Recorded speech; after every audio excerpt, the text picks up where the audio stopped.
Good morning everybody, welcome to Rusty Roads Gravel and welcome to Tentsmuir Forest in Western Fife.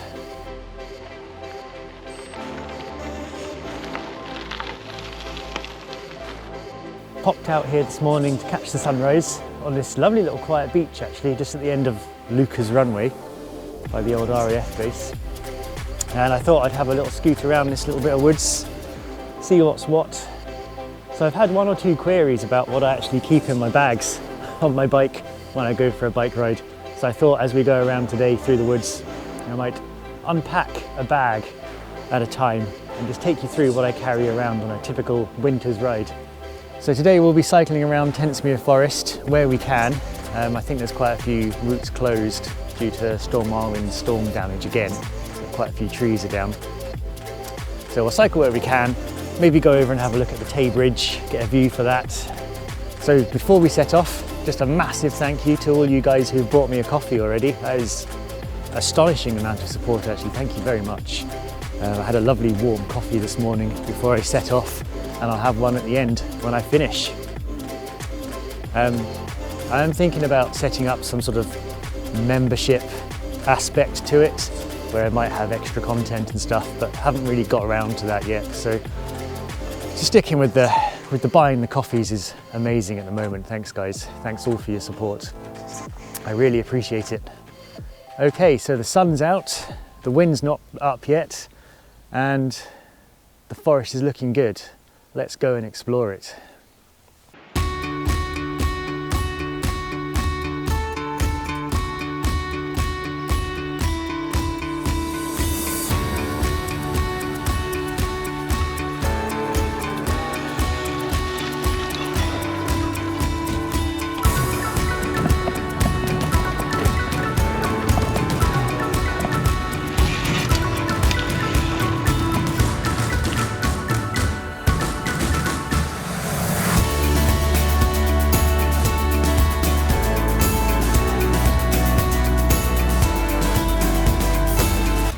So there's already quite a few trees down on this first path. I had to take a few detours and carry the bike a few times. Pretty crazy how much damage there is. Also, there's a lot of these things. Dragon's teeth, I think they're called. The old World War II defences. Pretty crazy.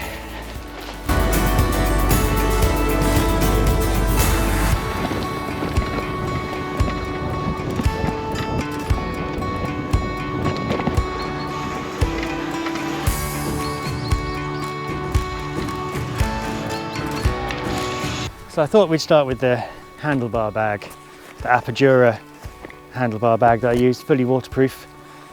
Clips on with the straps around the top and then the strap around the stem there. And it's got this little elastic grapply thing that I use for holding on some of my camera gear.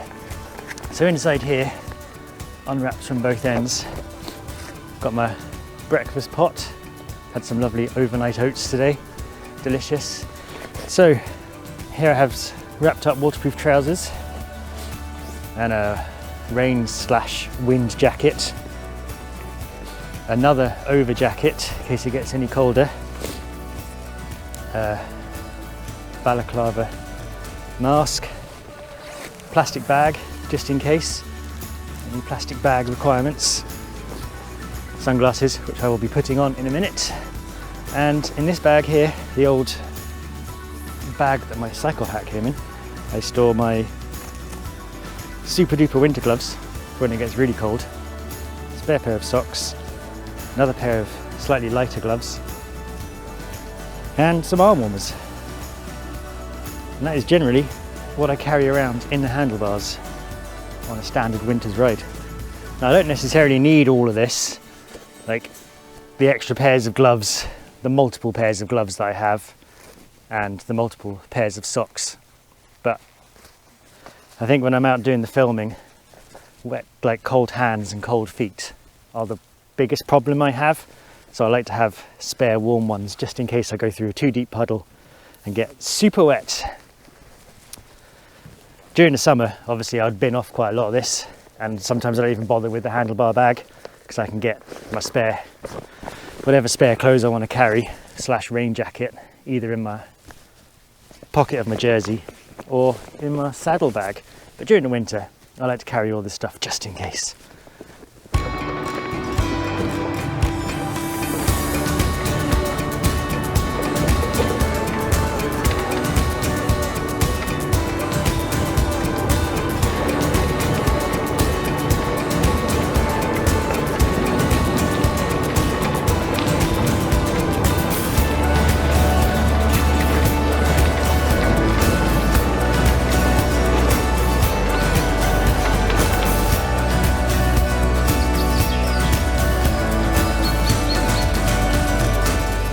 Popped here to the ice house. It's an 1852 structure designed to store ice that was gathered from local lakes and ponds. They used it to keep salmon fresh before shipping it south. Nowadays it hosts a colony of natura bats, I think. But yeah, you're not allowed in it. Kind of interesting structure. Anyway, shall we open the saddle bag? Again, apidura, fully waterproof. It fixes by Velcro around the stem and then 2 clips on the saddle. I tend to store my rear light on one of the clips there, and my selfie stick goes in the little thingies again. What are they called? Elasticated straps. So unwrapping my mud flap or saddle bag, I have my chest mount for the GoPro, first aid kit, very important, tubeless puncture repair,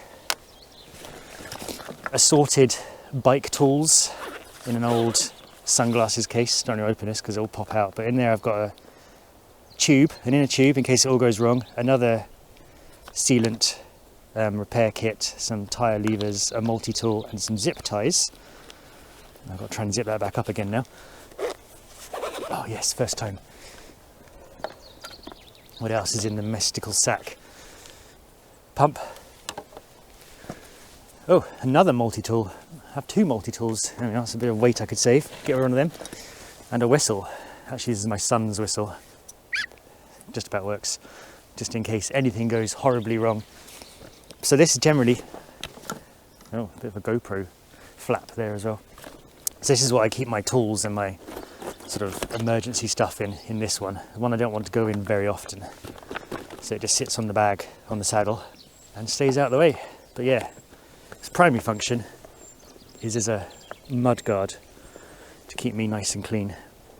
An excellent, excellent bag again.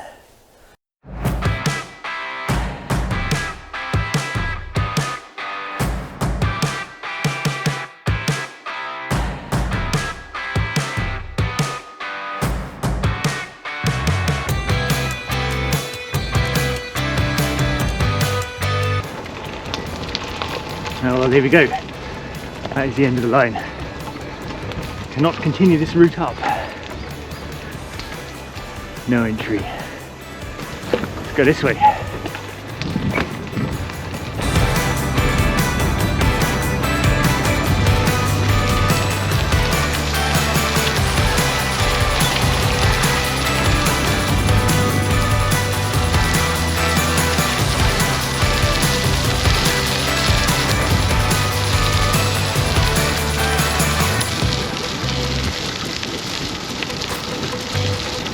We appear to have struck upon a windy problem. Not sure where to go now. That's the second diversion. Appears to be a solid dead end. Wow.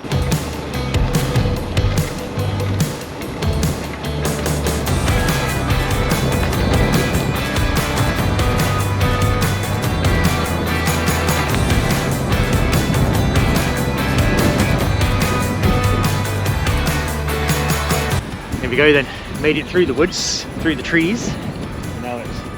We're now at Tentsmuir Heath. I was just talking to an old guy there. He was saying that all the forestry tracks go north, south, east, west in Scotland. I didn't actually know that, so I probably could have navigated slightly more efficiently through the woods there. Now I know that you can always go in a grid formation. But there we go. So let's go that way.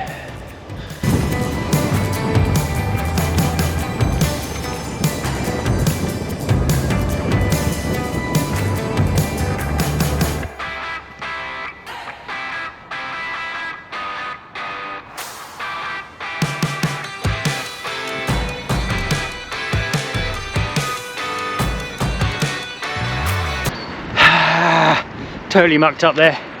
Didn't press record while I was coming down these awesome gravelly switchbacks out of Tentsmuir, I think it was. Oh well. But take my word for it. Nice little trail this bit here. Great fun. Annoying.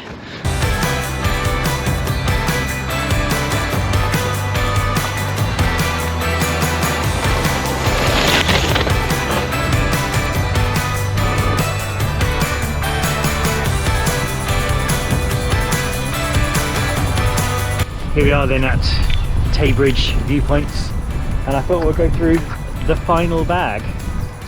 This little one here. This one here stores my car keys, my batteries, my extra SIM cards, my data cards even, my notes if I want to say anything. Again, it's an apidura, completely waterproof strap-on bag. Although I've got the screw bolts on the top of the frame, I didn't go for the screws because it might not be quite as waterproof as a self-contained bag like this, and I want it to be totally waterproof if it's got batteries and data cards and car keys and phones in it. So that's the important bag, the heavy one, actually one of the heaviest bags with all the batteries and everything. So I think we'll get away from this rubbish strewn viewpoint and the lovely Dundee, and we'll head back down south towards the little reservoirs and the nature reserve.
So I'm somewhere in the reservoirs in the nature reserve and all the routes are blocked. So I think I'm just going to find the road and trundle back to the car. I'll have to miss off the last little bit. I was going to go back into Tentsmuir forest, but but I can't really get there. There's too much down and blocked. So I'll try the Garmin take me back to my start route calculation, see if that works. Normally it just comes out with a calculation error, but I'll trust in it this time, see if it gets me back. But yeah, that's a bit disappointing end, that's for sure. Oh well, let's see if we can get ourselves back at least.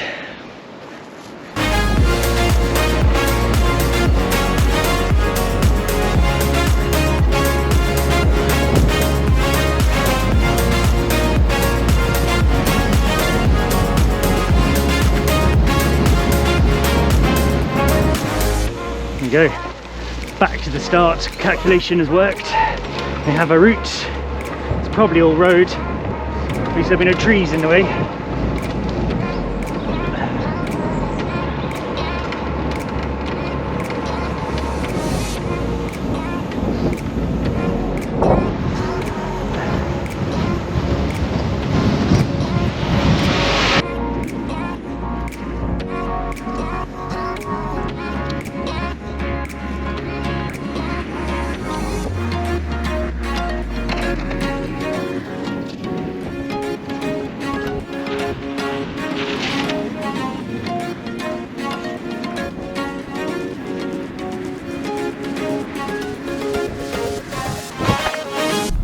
So, welcome to car cam.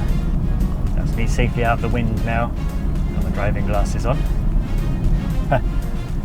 So that route today in Tentsmuir forest was a bit of a windy affair. Definitely a lot of trees blown down.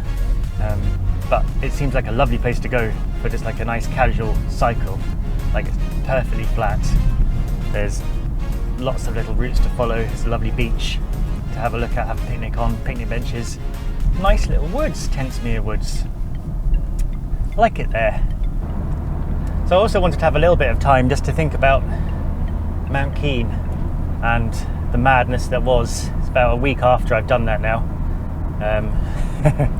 And yeah, would I do it again? Probably not. Am I glad I did it? Yeah, I'm totally glad I did it. The riding out of Montrose up to Lee Reservoir, take it or leave it. I mean, you can park right at the top there by the reservoir itself, so saving all that road cycling if you don't want to do it. I did it because I wanted to see how the bike felt for a long period of road riding, but it's totally optional to do that bit. Cycling up onto sort of the Mount Keene plateau, the bit before you do the walking, that wasn't too bad. That was just a big uphill. Be ready for a big uphill if you're doing it from the south side. I would probably scoot round, miss the summit off, or as quite a few people do, park the bikes at the bottom, lock them up, and then walk the final bit to the top. That probably seems like the most sensible thing to do. Clothing wise, I mean, I wore my usual winter stuff, leggings, base layer, a couple of base layers, a couple of intermediate layers, and a top layer. I was warm enough. The only thing that really got cold was my hands. I probably could have done with changing to the super insulated gloves a bit earlier. But yeah, clothing wise I was fine with what I had on. Didn't need anything else than that. Coming down the north side, that was a horror show. Utter horror show. I think I cut most of it out because I was moaning and swearing and cursing as I went down it. But yeah, that wasn't anything pleasant at all. Walking it's fine, don't get me wrong, it's all like granite blocks that you can walk on, but there's no way you can cycle a bike. Well, definitely a gravel bike anyway. Mountain bike, you might have a bit of fun bouncing off down that. And then when it did turn into a nice track, they had all the big huge gullies, which I think they have like a bit of granite on the side that you can cycle around, so you can sort of keep going. But the problem was the snow was covering everything up and I couldn't see if there was like a granite block there to cycle on or not, so I didn't want to risk thinking there was one there and then just planting the bike straight in it. But then once you get into the forest at the bottom and go along there, that was lovely. That was brilliant gravel. Highly recommend that as a gravel ride. So I think in summary of the Mount Keene ride, like the duration of it was good. It was a good length, 70 to 80k, with a nice bit of road, gravel, and a little bit of walking. I think as a route, you're better off on a mountain bike, way better off on a mountain bike for that. In fact, one of the comments I got was, you should consider taking a mountain bike out for some of these routes. I was like, yeah, I should. Unfortunately, I've spent all my money on road bikes and gravel bikes, and I can't actually afford a mountain bike right now. But maybe that's for the longer term. Get a mountain bike for some of these more extreme routes. I quite like seeing overall how the gravel bike handles when you take it places it probably shouldn't go. That's quite fun to me, and sort of seeing how it stacks up, because I'm always amazed at how capable it is. So go and check out the Mount Keene ride if you haven't seen it already. It was a joy to make. It's very snowy. Good job I didn't try and go this weekend after more wind and more snow. Yeah, go and check it out. Great ride that was. So I guess that wraps us up for the car chat on the way back. I need to get back in time to take the kids out for lunch. Promised them lunch today, and instead I went cycling. Whoops. Thanks again to everybody who's bought me a coffee. Use the link below if you fancy buying me a coffee. I really appreciate it. It's great to know that you guys are parting with your hard-earned cash to support what I'm doing. That gives me great confidence. Also, if you buy me a coffee, I will respond to your feedback and take on recommendations. I might even do like special video updates for people who buy me coffees, stuff like that. Haven't really decided yet. See how it goes. So there we are from West Fife, Tentsmuir Forest, and all the fallen trees.